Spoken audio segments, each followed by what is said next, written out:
Salamu alaikum wa rahmatullahi wa barakatuh. Lẹ́ẹ̀kan sí salamu alaikum àfáwà. Wa alaikum salam wa rahmatullahi wa barakatuh. Ẹ dákun ẹ jọ̀ọ́ àwọn Yorùbá tó ṣe bí òwe wọ́n ní ẹnu onípọ̀n la ti ń gbọ́ pọ̀n kó tó di pé mo kọ́ sí agbami ètò tòní ẹ bá mi kí gbogbo àwọn ará ilé kẹ́ bá mi dárúkọ yín fún wọn. Assalamu alaikum wa rahmatullahi ta'ala wa barakatuh. Wa alaikum salam wa rahmatullahi wa barakatuh. Alhamdulillah rabbil alamin. Orúkọ ti tèmi yóò máa jẹ́ Imam Ismail Dhikrullah tí gbogbo ayé mọ̀ ní Aske Inyas tí mo jẹ́ chief imam fún Malo Central Mosque ní Ìkòròdú. Wa alaikum salam wa rahmatullahi wa barakatuh. Orúkọ mi ni Mukaddam Abdulgani Bature tí mo jẹ́ náìbí bàbá Imam Malo adamallahu dawlatahu. Àmín. Ẹ ṣé mo dúpẹ́ púpọ̀ ẹ ṣé tí mo pè yín tí ẹ sí ẹrù pé ọmọ kékeré ni wá tẹ̀ ṣiṣẹ́ kí ni tẹ́ gbéra látòdìndín Ìkòròdú wá bá wa níbi tá a fi kalẹ̀ sí níbí báyìí ẹ ṣé mo dúpẹ́ púpọ̀ o. Alhamdulillah. Ẹ ṣé mo dúpẹ́. Kí la wá fẹ́ bára wa sọ lórí ètò tòní ṣùgbọ́n ká tó kán sí agbami ètò ń bọ̀ ẹ̀jẹ̀ sáré délé agbára. Mo kí wá padà sórí ètò tòní o ìrírí ayé.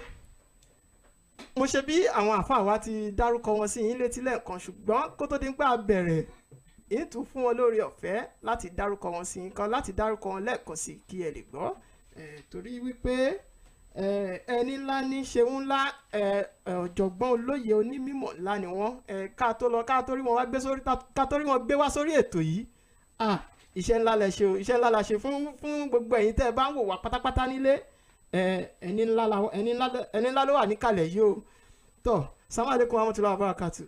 Wa alaikum salam wa rahmatullahi ta'ala wa barakatuh.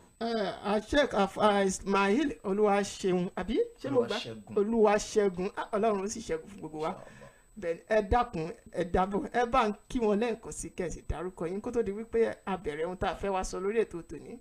Alhamdulillah lẹ́ẹ̀kan sí torí pé gbogbo ipò tí ẹ̀dá bá wà láyé kó mọ̀ dúpẹ́ fọ́lọ́run ni. Alhamdulillah. Lẹ́ẹ̀kan sí èmi ni Imam Ismail Dhikrullah Olúwaṣẹ́gun tí mo jẹ́ chief imam Malo Central Mosque náà ní ìlú Ìkòròdú. Bẹ́ẹ̀ni ṣe ti ń. Wa alaikum wa rahmatullahi wa barakatuh. Wa alaikum salam wa rahmatullahi wa barakatuh. Alhamdulillahi nahmaduhu wa nasta'inuhu wa natubu ilayhi min shururi anfusina wa min sayyiati a'malina.